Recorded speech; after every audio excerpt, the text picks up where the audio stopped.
बच्चों, आज हम इस वीडियो में कक्षा 8 अर्धवार्षिक परीक्षा 2023-24 का विज्ञान का पेपर हल कर रहे हैं। इससे पहले हमने गणित का पेपर अपलोड कर दिया है। आप हमारे चैनल पर जाए और वहां जाके देखिए। लास्ट तक बने रहे। इसके एक एक प्रश्न का उत्तर हम आपको लिख कर बताएंगे अच्छी तरह से, इसलिए लास्ट तक हमारे साथ बने रहे और प्रत्येक प्रश्न का उत्तर अच्छी तरह से याद करें। सबसे पहले देखिए, इसमें आपको अपना नाम लिखना है, फिर रोल नंबर और फिर पिताजी का नाम, फिर दिनांक और फिर अपने विद्यालय का नाम यानी स्कूल का नाम लिखना है। ये 3 घंटे का पेपर होगा और 80 अंक इसका होगा। तो इसमें अगर RKSMB के अगर आपके विद्यालय में हो रहा है, सरकारी स्कूलों में जैसे, तो उसमें क्या है कि आपके ये पूर्णांक क्या है थोड़े कम हो जाएंगे, लेकिन प्रश्न ऐसे ही आएंगे। देखिए, विद्यार्थियों के लिए निर्देश, सभी प्रश्नों के उत्तर लिखना अनिवार्य है और विद्यार्थी उचित जगह पर रोल नंबर लिखें। इसमें सबसे पहले प्रश्न नंबर 1 देखिए, कल्टीवेटर का उपयोग किया जाता है। कल्टीवेटर का उपयोग किस में किया जाता है? तो कल्टीवेटर का उपयोग जुताई में किया जाता है। ये से इसका सही हो जाएगा, से ऑप्शन। क्वेश्चन नंबर 2, यीस्ट का उपयोग निम्न में से होता है, निम्न उत्पादन में होता है, यानी यीस्ट का उपयोग कौन से, ये जो निम्न दिए गए इसमें से उत्पादन में होता है, तो ये एल्कोहल उत्पादन में यीस्ट का उपयोग होता है। ये से ऑप्शन सही हो जाएगा। प्रश्न नंबर 3, समाप्त होने वाले प्राकृतिक संसाधन। समाप्त होने वाले प्राकृतिक संसाधन है, तो इसमें समाप्त होने वाले प्राकृतिक संसाधन में ये पेट्रोलियम आ जाएगा। पेट्रोलियम आ जाएगा, यानी वायु ये बनती रहती है, सूर्य का प्रकाश भी नहीं होने वाला, पानी भी ये, हाँ अच्छा पीने योग्य पानी समाप्त हो सकता है, लेकिन पानी जल समाप्त नहीं होगा, क्योंकि पृथ्वी के 70% भाग पर लगभग जल है, तो ये पेट्रोलियम होगा। क्वेश्चन नंबर 4, मोमबत्ती की ज्वाला के सबसे बाहरी क्षेत्र का रंग होता है, तो सबसे बाहरी क्षेत्र का रंग नीला होता है, तो इसमें द नंबर ऑप्शन सही हो जाएगा। नेक्स्ट क्वेश्चन नंबर 5, पृथ्वी का वह भाग जहां जीव पाए जाते हैं। पृथ्वी का वह भाग जहां जीव पाए जाते हैं जैवमंडल कहलाता है। सही ऑप्शन सही हो जाएगा। क्वेश्चन नंबर 6, निम्न में से जरायुज जंतु नहीं है, यानी जो जंतु सीधे बच्चों को जन्म देता है वो जरायुज कहलाता है, और जो बच्चों को जन्म नहीं देता, अंडों को देता है, वो अंडज कहलाता है। तो इसमें देखिए, मनुष्य, गाय, कुत्ता ये सभी जरायुज है, और मुर्गी ये अंडे देती है, तो ये जरायुज नहीं होगा। अब क्वेश्चन नंबर 7 से 11 प्रत्येक प्रश्न 2 नंबर का होगा। 7 नंबर देखिए, यौनारंभ में होने वाले परिवर्तनों का प्रारंभ कौन करता है, यानी यौनावस्था के जो प्रारंभ में परिवर्तन होते हैं वो परिवर्तन कौन करता है?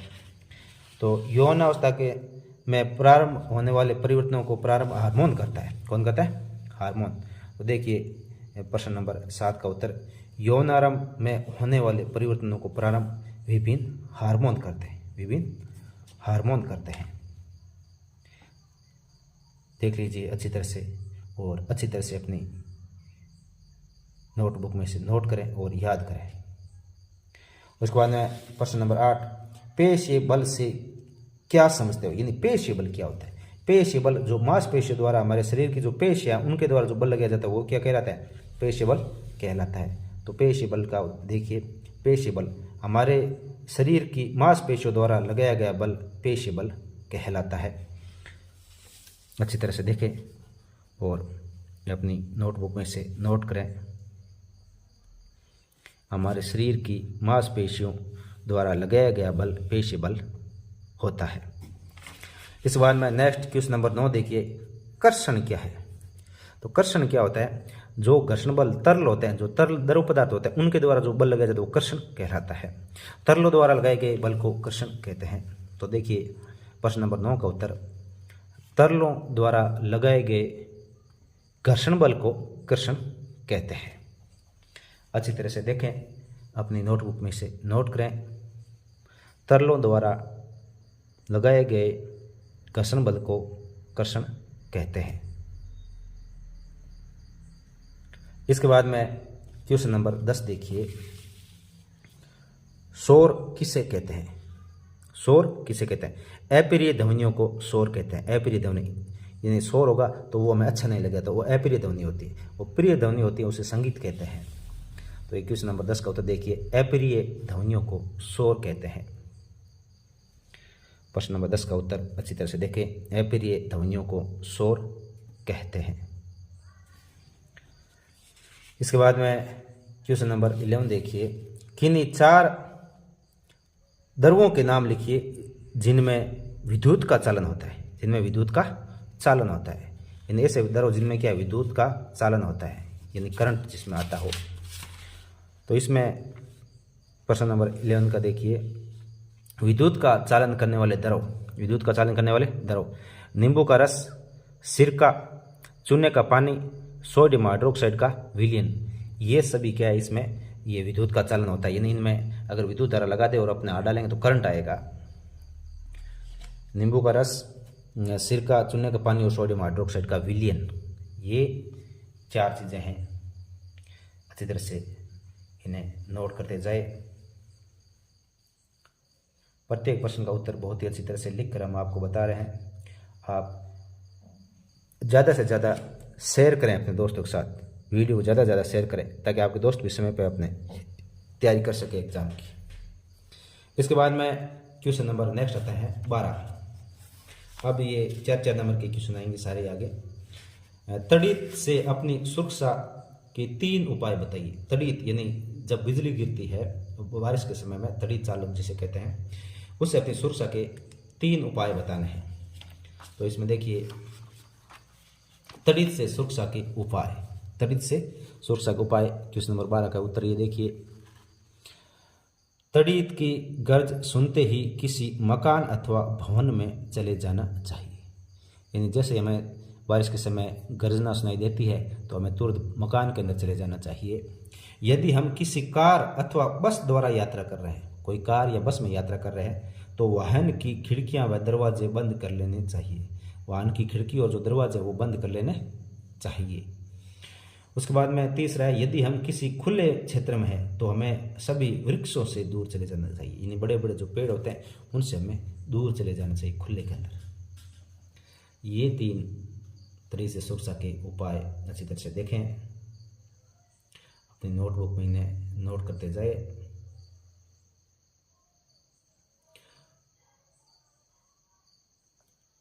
और बाकी जितने भी सब्जेक्ट है, इंग्लिश, सामाजिक विज्ञान, संस्कृत, हिंदी, उनकी हम जल्द ही अब ये वीडियो अपलोड करेंगे।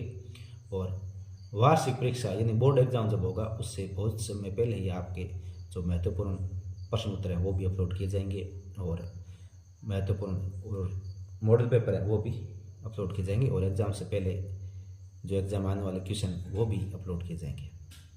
पिछली बार हमारे लगभग सभी प्रश्न एग्जाम में आए थे, जैसा हमने बताया वैसा वैसा प्रश्न पेपर आया था।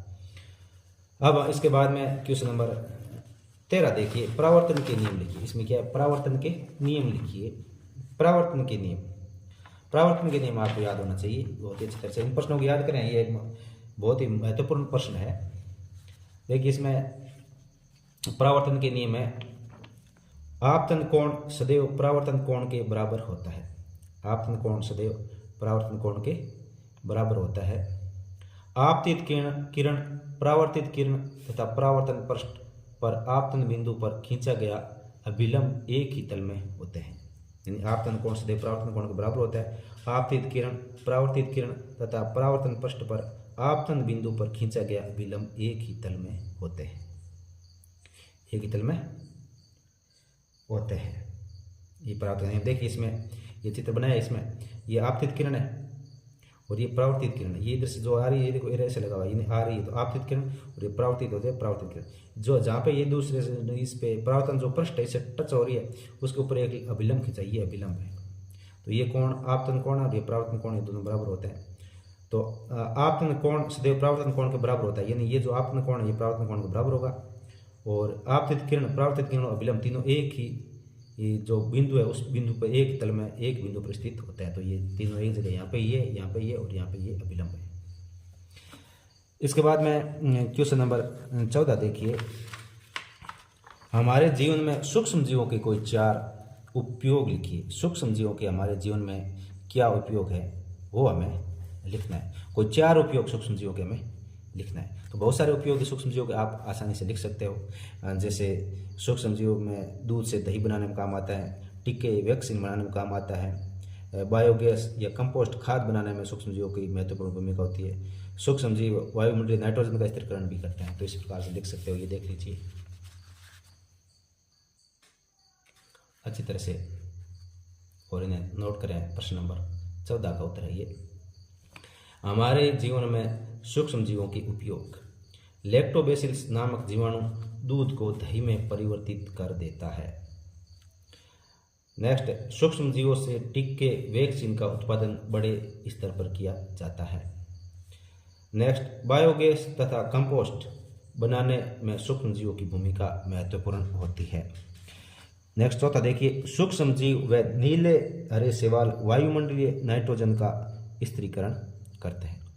सूक्ष्म जीव और नीले हरे शैवाल वायुमंडल की जो नाइट्रोजन होती है उसका स्थिरीकरण करते हैं। इससे क्या होता है, स्थिरीकरण होगा तो इससे जो भूमि है उसमें नाइट्रोजन की अधिकता होगी और जो पौधे हैं वो अच्छे ग्रोथ करेंगे। उसके बाद में नेक्स्ट जो प्रश्न हमारा 15 नंबर है, सीएनजी और एलपीजी का ईंधन के रूप में उपयोग करने के क्या लाभ है। यानी सीएनजी और एलपीजी अपन उपयोग कर रहे हैं तो क्यों उपयोग करें, क्या कारण है, क्या लाभ है इसका, तो वो हमें इसमें बताना है। तो सीएनजी और एलपीजी क्या एक स्वच्छ ईंधन है, वायु प्रदूषण भी नहीं होता है और आसानी से जलता भी है और आसानी से उपलब्ध भी हो जाता है और ज्वलन ताप उचित होता है, यानी कम ताप पर ये जलना शुरू हो जाता है आसानी से। तो इस प्रकार से कर सकते हो और इसका तापमान भी बहुत ज़्यादा वो कितना। इसमें देखिए, सीएनजी और एलपीजी का ईंधन के रूप में उपयोग करने के लाभ निम्नलिखित हैं। यह स्वच्छ ईंधन है, वायु प्रदूषण नहीं होता है, आसानी से जलता है, आसानी से उपलब्ध हो जाता है, ज्वलन ताप उचित होता है। उचित यानी कम होता है, ये जल्दी से जलना शुरू कर देता है। अच्छी तरह से अपनी नोटबुक में इन्हें नोट करते जाएं, लिखते जाएं साथ साथ में, ताकि आप इन्हें अच्छी तरह से याद कर सकें। बहुत ही महत्वपूर्ण प्रश्न है ये एग्जाम की दृष्टि से, आपको बोर्ड एग्जाम की दृष्टि से भी बहुत ही महत्वपूर्ण एग्जाम है, पॉइंट है ये। अच्छी तरह से याद करते जाएं।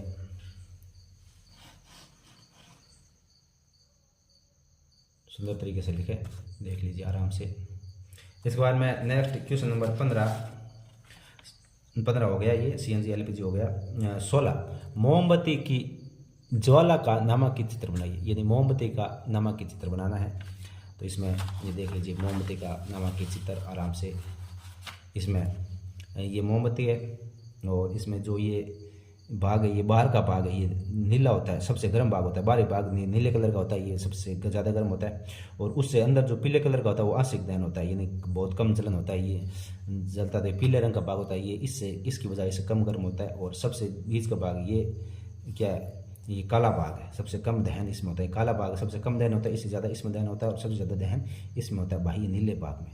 तो इसमें अंदर का भाग काला, फिर पीला और फिर नीला, ये 3 प्रकार से भाग बताने हैं आपको। अच्छी तरह से मोमबत्ती बनाइए और फिर उस पर ये मोमबत्ती के बीच का जो धागा है वो बनाए, फिर ये जल रहा है। तो इसमें ये 3 भाग हैं, ये अच्छी तरह से आप सुंदर तरीके से बनाइए। हमने सभी साथ लिखते हैं, देखो भाई अच्छे तरह नीला रंग है, सबसे गर्म भाग ये एक साथ हो गया।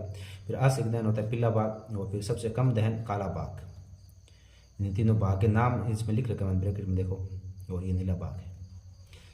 अब इसके बाद में नेक्स्ट क्वेश्चन नंबर 17 देखिए, कायांतरण किसे कहते हैं, उदाहरण दीजिए। कायांतरण किसे कहते हैं, उदाहरण बताना है। तो ये कायांतरण होता है, इसमें क्या होता है कि जो लार्वा होता है वो कुछ विशेष परिवर्तन के साथ वयस्क में बदल जाता है, वयस्क जंतु में बदल जाता है। तो वो क्या होता है, कायांतरण कहलाता है। जैसे टेढ़ापोल है, वो क्या है कि वयस्क में बदल जाता है, जो छलांग लगा सकता है, तैर सकता है। तो इस प्रकार से होता है। तो देख लीजिए कायांतरण और इसका उदाहरण। कायांतरण लार्वा के कुछ विशेष परिवर्तनों द्वारा वयस्क जंतु में बदलने की प्रक्रिया को कायांतरण कहते हैं। लार्वा, यहाँ पे ध्यान दें कि लार्वा के कुछ विशेष परिवर्तनों द्वारा वयस्क जंतु में बदलने की प्रक्रिया को कायांतरण कहते हैं। उदाहरण, टेडपोल का वयस्क में बदलना, जो छलांग लगा सकता है और तैर सकता है। टेडपोल का वयस्क में बदलना, जो छलांग लगा सकता है और तैर सकता है। अच्छी तरह से लिखते जाएं। इसके बाद में नेक्स्ट क्वेश्चन देखिए, प्रश्न नंबर 18। दाब की परिभाषा व सूत्र लिखिए। दाब की परिभाषा व सूत्र लिखिए। इसमें देखिए दाब की परिभाषा व सूत्र। दाब की परिभाषा, किसी पृष्ठ के प्रति एकांक क्षेत्रफल पर लगने वाले बल को दाब कहते हैं। और इसका सूत्र है दाब बराबर बल बटा क्षेत्रफल। दाब बराबर बल बटा क्षेत्रफल। अच्छी तरह से लिखते जाएं प्रत्येक प्रश्न का उत्तर। अच्छी तरह से देखें दाब की परिभाषा, बल बटा क्षेत्रफल, या क्षेत्रफल में से लिख सकते हैं क्षेत्रफल जिस पर दाब लगता है, तो ये पूरा लिख सकते हैं। तो बल बटा क्षेत्रफल यही होता है, दाब बराबर बल बटा क्षेत्रफल। इसके बाद में इसका नेक्स्ट क्वेश्चन नंबर 19 देखिए, ध्वनि प्रदूषण मानव के लिए किस प्रकार से हानिकारक है। ध्वनि प्रदूषण मानव के लिए किस प्रकार से हानिकारक है, ये आपको लिखना है। तो देखिए प्रश्न नंबर 19 का उत्तर, ध्वनि प्रदूषण मानव के लिए निम्न प्रकार से हानिकारक है। पहला, ध्वनि प्रदूषण से अनिद्रा उत्पन्न हो सकती है। अनिद्रा यानी नींद कम आएगी तो थोड़ी बहुत नींद आएगी, और थोड़ी सी ध्वनि उत्पन्न होते ही क्या है, तुरंत जग जाते हैं, थोड़ा सा शोर होते ही। उच्च रक्तचाप उत्पन्न हो सकता है। उच्च रक्तचाप यानी ब्लड प्रेशर हो सकता है ध्वनि की वजह से। सुनने की क्षमता अस्थायी या स्थायी रूप से कम हो जाती है। सुनने की क्षमता यानी अब सुन नहीं पाएंगे, कान में प्रॉब्लम हो सकती है। चिंता जैसे विकार उत्पन्न हो सकते हैं। चिंता यानी तनाव रहेगा एनी टाइम, ये ध्वनि से उत्पन्न होता है, ज़्यादा ध्वनि प्रदूषण से। यानी जहाँ ज़्यादा शोर होगा तो फिर व्यक्ति चिड़चिड़ा हो जाता है। इस प्रकार से बच्चों अच्छी तरह से देखें और इस प्रश्न का उत्तर लिखें। इसके बाद में नेक्स्ट क्वेश्चन नंबर 20 आएगा। देखिए, सड़क पार करते समय किन किन बातों का ध्यान रखना चाहिए। सड़क पार करते समय किन किन बातों का ध्यान रखना चाहिए। तो सड़क पार करते समय हमें जेब्रा क्रॉसिंग से पार करनी चाहिए। सड़क हमेशा उस समय पार करनी चाहिए जब वाहन लाल बत्ती पर रुके हो, और सड़क पार करते समय हमें अत्यंत सावधानी बरतनी चाहिए। ये कुछ शॉर्टकट में हमने लिखा है, अच्छे तरीके से लिखें।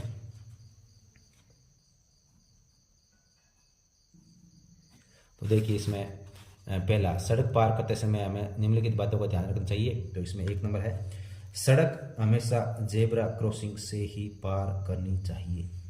सेकंड, सड़क हमेशा उस समय पार करनी चाहिए जब वाहन लाल बत्ती पर रुके हो। तीसरा, सड़क पार करते समय हमें अत्यंत सावधानी बरतनी चाहिए, यानी बहुत ही सावधानीपूर्वक सड़क पार करनी चाहिए। अच्छी तरह से लिखते जाए एक साथ।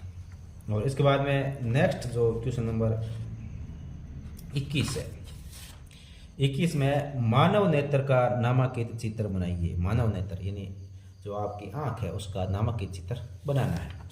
तो बहुत अच्छी तरह से देखिए, ये मानव नेत्र का नामांकित चित्र है।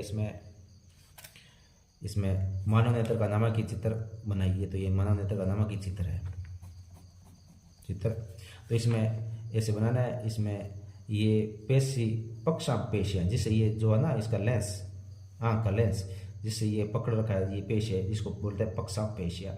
ये परितारिका, ये आगे का भाग होता है जो हमारे कॉर्निया और रेटिना इसको सेट करता है, कॉर्निया। और ये लेंस है, और ये आगे का भाग ये कॉर्निया है। ये क्या है, कॉर्निया। और ये इधर रेटिना है। ये जो पीछे का भाग जहाँ पे हमें प्रतिबिंब बनता है अपनी किसी वस्तु का, वो रेटिना भाग होता है। और ये प्रकाशिक तंत्रिका, ये पीछे का भाग है जो अपने संदेश अपने मस्तिष्क तक भेजने का काम करते हैं। ये प्रकाशिक तंत्रिका होती है पीछे की तरफ। ये रेटिना होता है, यहाँ पे इमेज बनती है। रेटिना पे कोई भी इमेज बनती है, जो चीज़ हम देखते हैं। तो ये पक्षापेशी, ये परितारिका, और ये लेंस, ये कॉर्निया, ये रेटिना और ये प्रकाशिक तंत्रिका। इसके अलावा भी आप इसमें जैसे दरी हुई, ये कांचा दरी हुई है, ये लिख सकते हो। इसमें पुतली वगैरह ये भी लिख सकते हो। रेटिन, ये इस प्रकार से आप बहुत सारे लिख सकते हो। ये शॉर्टकट में अच्छी तरह से छोटा चित्र बनाया है। आप इसमें और भी नाम लिख सकते हो, खूब सारे हैं इसमें। इसके बाद में नेक्स्ट क्वेश्चन 22 नंबर आएगा। ये 6 नंबर के क्वेश्चन है, आप देखिए ध्यानपूर्वक। विद्युत लेपन क्या है, विद्युत लेपन क्यों किया जाता है, उदाहरण सहित समझाइए। यानी विद्युत लेपन क्या है और ये क्यों किया जाता है और इसका उदाहरण भी देने हैं। तो सबसे पहले देखिए विद्युत लेपन क्या है। प्रश्न नंबर 22 का उत्तर हम लिख रहे हैं। विद्युत लेपन, विद्युत लेपन विद्युत धारा द्वारा किसी पदार्थ पर किसी वांछित धातु की परत निक्षेपित करने की प्रक्रिया को विद्युत लेपन कहते हैं। यानी कोई धातु है उस पर दूसरी धातु की जो परत चढ़ाई जाती है वो क्या होती है, विद्युत लेपन होता है, यानी विद्युत की सहायता से। तो इसका कारण क्या है, क्यों करते हैं विद्युत लेपन, क्या उपयोग है विद्युत लेपन का। तो इसमें विद्युत लेपन का कारण है मूल धातु को संक्षारण से बचाने के लिए। जो मूल धातु होती है उसको संक्षारण से बचाने के लिए, आकर्षक दिखाने के लिए और खरोंचों से बचाने के लिए। मूल धातु से बचाने का मतलब यह है कि मान लो कोई धातु है जो जैसे जल्दी जल्दी जंग लग जाता है तो उस पर ऐसी परत चढ़ा दे जिससे क्या है कि वो जंग नहीं लगे। और आकर्षक दिखाने के लिए, यानी जैसे चांदी की कोई वस्तु और उस पर हम सोने का परत चढ़ा देंगे, वो आकर्षक लगेगी, तो वो क्या है, वो भी विद्युत लेपन से होता है। और खरोंच से बचाने के लिए, यानी कोई वस्तु जल्दी से जिस पे खरोंच जिस पे निशान हो जाते हैं तो उसको कम करने के लिए क्या है, दूसरी परत चढ़ा देते हैं जिससे क्या है कि उस पर खरोंच नहीं आए।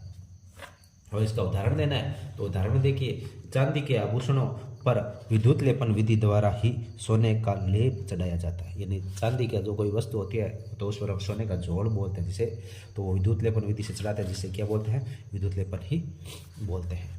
इस प्रकार से बच्चों आपका ये प्रश्न नंबर 22 हो चुका है। और अब हम आगे प्रश्न नंबर 23 हल करने जा रहे हैं। देखिए ध्यानपूर्वक अच्छी तरह से।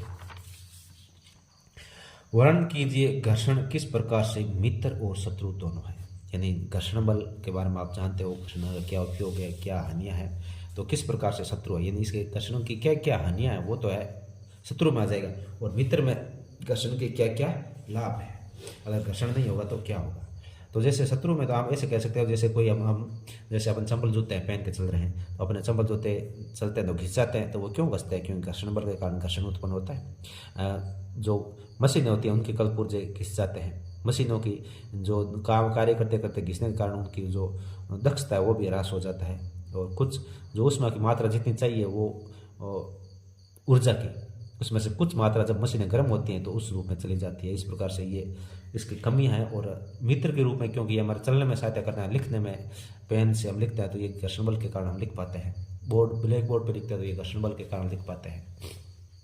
तो देखिए शत्रु क्यों है, क्योंकि घर्षण के कारण मशीनों की दक्षता का ह्रास होता है, जो मशीन होती है उनका दक्षता का ह्रास होता है।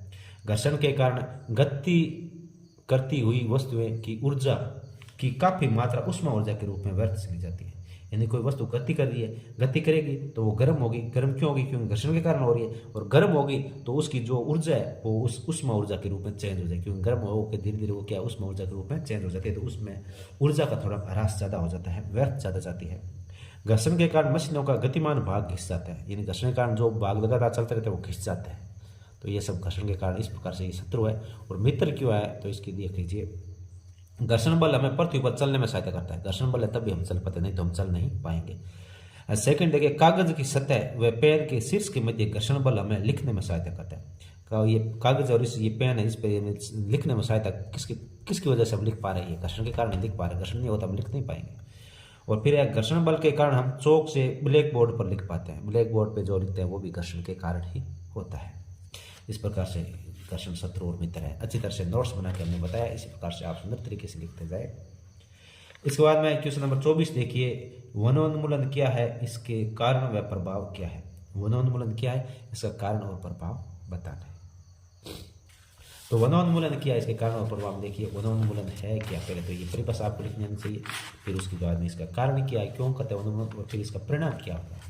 तो वनोन्मूलन क्या है, मनुष्य द्वारा अपनी आवश्यकताओं की पूर्ति के लिए वन या जंगलों को काटना या नष्ट करना वनोन्मूलन कहलाता है। यानी जंगल और पेड़ पौधे अगर काट देंगे तो वो वनोन्मूलन कहला गया, यानी वनों का नष्ट होना। वन नष्ट करते हैं, क्यों करते हैं, तो ये वनोन्मूलन हो गया। फिर कारण क्या है, क्यों करते हैं, तो ये कृषि के लिए भूमि प्राप्त करना, यानी ज़्यादा ज़्यादा पेड़ है और खेत के अंदर कृषि में दिक्कत आ रही है तो उस पेड़ों को साफ करेंगे, या जंगलों को साफ करके वहाँ कृषि करेंगे तो वो भी क्या वनोन्मूलन का कारण है। घरों व कारखानों का निर्माण, घरों और कारखाने लकड़ियों की सहायता से बनाते हैं तो उसमें क्या है, लकड़ियों का आवश्यकता के लिए वनों को काटते हैं। फिर पशुओं के अतिचारण से, ज़्यादा पशु चलेंगे तो पेड़ पौधे वहाँ हो नहीं पाएंगे और धीरे धीरे जंगल नष्ट होने शुरू हो जाते हैं। दावानल और भीषण सूखा, दावानल यानी कभी कभार जंगलों के अंदर आग लग जाती है तो इससे सारे पेड़ पौधे जल जाएंगे। और भीषण सूखा, बारिश नहीं होगी तो पेड़ पौधे क्या है, पानी नहीं मिलेगा और वो जल जाएंगे। तो या तो ज़्यादा सूखा पड़ने से होता है या कभी कभार आग लग जाती है। तो इस प्रकार से ये वनोन्मूलन होता है। इसके बाद में नेक्स्ट, इसके प्रभाव क्या है, यानी वनोन्मूलन होगा तो इसके प्रभाव क्या पड़ेंगे। तो इसमें देखिए जलवायु परिवर्तन हो जाएगा, जलवायु परिवर्तन हो जाएगा, यानी जो तापमान है वो बढ़ जाएगा और बारिश समय पे नहीं होगी। इस प्रकार से ये बहुत सारे परिवर्तन हो जाएंगे। भूमि की उर्वरता में कमी, यानी पेड़ पौधे होंगे तो उनसे खाद होती है तो भूमि भी उपजाऊ रहती है, तो इस भूमि की उपजाऊपन में भी कमी आती है। और पशु पक्षियों के आवास नष्ट हो जाता है, यानी जंगलों के अंदर पशु पक्षी रहते हैं तो उनके आवास है तो वो नष्ट हो जाएंगे, वो रहेंगे कहाँ, पेड़ पौधे जब काट देंगे तो वो कहाँ रहेंगे, तो उनके आवास नष्ट हो जाएंगे। फिर है ऑक्सीजन व कार्बन डाइऑक्साइड के अनुपात का असंतुलन, यानी ऑक्सीजन और कार्बन डाइऑक्साइड, यानी कार्बन डाइऑक्साइड ज़्यादा हो जाएगी, ऑक्सीजन की कमी पड़ जाएगी। तो इस प्रकार से क्या होगा, ये इनका असंतुलन हो जाएगा। तो इस प्रकार से बच्चों ये प्रश्न नंबर 24 कंप्लीट हो चुका है। अब देखिए नेक्स्ट क्वेश्चन नंबर 25 में देखिए खरपतवार क्या है, खाद एवं उर्वरक में अंतर बताइए। पहले तो ये बताना है कि खरपतवार क्या है, फिर खाद और उर्वरक में अंतर बताना है। तो देख लीजिए अच्छी तरह से, इसमें क्वेश्चन नंबर 25 का उत्तर है खरपतवार क्या है। खरपतवार वे अवांछनीय पौधे हैं जो खेत में बोई गई फसल के साथ अपने आप उग जाते हैं, यानी खेत के अंदर फसल बोते हैं हम और उसके साथ में अवांछनीय पौधे बहुत सारे उग जाते हैं, तो उसमें वो क्या कहलाते हैं, वो खरपतवार कहलाते हैं। और इसमें निराई और गुड़ाई करके हम उनको हटाते हैं, कभी कभार खरपतवार नाशी का उपयोग करके भी हम इनको हटा सकते हैं। तो ये पता होना चाहिए, खरपतवार वे अवांछनीय पौधे हैं जो खेत में बोई गई फसल के साथ अपने आप उग जाते हैं। उसके बाद में खाद और उर्वरक में कमी नहीं अंतर। तो खाद क्या होता है, ये कार्बनिक पदार्थ है, खाद कार्बनिक है और उर्वरक ये मानव निर्मित रासायनिक पदार्थ है, यानी ये तो कार्बनिक पदार्थ है, ये अपने आप बना हुआ है और ये मानव निर्मित रासायनिक पदार्थ है। खाद खेतों में बनाई जाती है लेकिन उर्वरक का उत्पादन फैक्ट्रियों में होता है, यानी ये खेतों में उत्पादन होती है और ये उर्वरक है ये कहाँ होता है, इसका उत्पादन होता है फैक्ट्रियों में। इस बाद में खाद में प्रचुर मात्रा में ह्यूमस होता है, यानी इसमें ह्यूमस होता है और इसमें ह्यूमस नहीं होता है, इसमें ह्यूमस होता है और इसमें ह्यूमस नहीं होता है। नेक्स्ट देखिए, खाद में पोषक तत्व तुलनात्मक रूप से कम होता है, यानी खाद होगी तो उसमें पोषक तत्व तो कम होंगे लेकिन ये उपयोगी ज़्यादा ये है। और उर्वरक में नाइट्रोजन फास्फोर पोटेशियम प्रचुर मात्रा में होता है, यानी इसमें जो चीज़ डालेंगे वो प्रचुर मात्रा में होती है। उर्वरक में नाइट्रोजन फास्फोर और पोटेशियम प्रचुर मात्रा में होता है लेकिन इसमें इनकी कमी होती है, नहीं कम होता है जरूर है लेकिन कम होता है। और ये इनमें क्या है, ये तो प्योर उसी के बने होते हैं तो इसमें ज़्यादा होगी। तो इस प्रकार से बच्चों ये अच्छी तरह से देख लीजिए, खाद और उर्वरक में 4 अंतर। इसी के साथ बच्चों आपका ये आज का प्रश्न पेपर कंप्लीट हो चुका है। अच्छी तरह से देखें, वीडियो को ज़्यादा से ज़्यादा अपने दोस्तों के साथ शेयर ज़रूर करें। धन्यवाद आप सभी का। और इसके अलावा बच्चों हमारी फेसबुक का जो लिंक है वो इस चैनल के लास्ट में दे रखा है, वहाँ जाएं और देखें। वहाँ पर अगर आप चाहते हो कि इनकी PDF मिले तो वो PDF आपको फेसबुक पे मिल जाएगी, हम आपको भेज देंगे। धन्यवाद।